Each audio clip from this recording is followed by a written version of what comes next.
আমরা অঙ্গীকার ব্যক্ত করছি,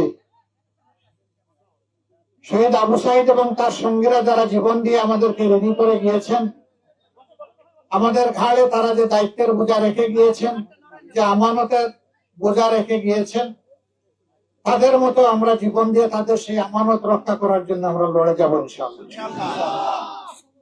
তাদের যে আকাঙ্ক্ষা, যে প্রত্যাশা ছিল একটি দুর্নীতি মুক্ত, সন্ত্রাস মুক্ত, ফেসিবাদ মুক্ত, দুঃশাসন মুক্ত, আধিপত্যবাদ মুক্ত একটি মানবিক বাংলাদেশ গড়ার, যে বাংলাদেশে সকল ধর্ম বর্ণের মানুষ মিলেমিশে শান্তিতে বসবাস করবে এবং যার যার যোগ্যতা অনুযায়ী, দক্ষতা অনুযায়ী জাতি গঠনে, উন্নয়নে অবদান রাখবে, এখানে কোনো ধরনের বৈষম্য হবে না।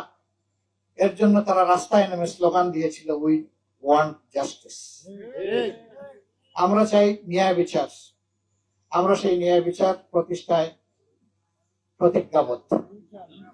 আল্লাহ আমাদের এই কমিটমেন্ট পূরণ করার তৌফিক দান করুন। আমরা তাদের স্বপ্ন বাস্তবায়নে কাজ করে যাব ইনশাআল্লাহ। আমাদের নিজস্ব কোনো এজেন্ডা নাই।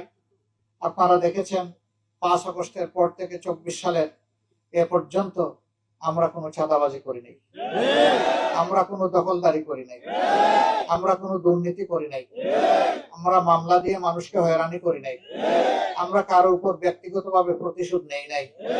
বরঞ্চ আমরা চেয়েছি একটি শান্তির বাংলাদেশ গঠন করার জন্য জাতিকে ঐক্যবদ্ধ করতে। আমরা আমাদের জাতিকে বিভক্ত করতে দেব না। আমরা কথা দিচ্ছি, জীবন যাবে, অন্যায়ের কাছে মাথা নত করব।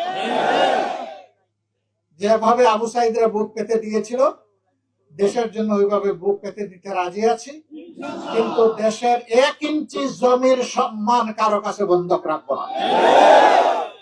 আল্লাহ যেন এই তৌফিক দান করেন।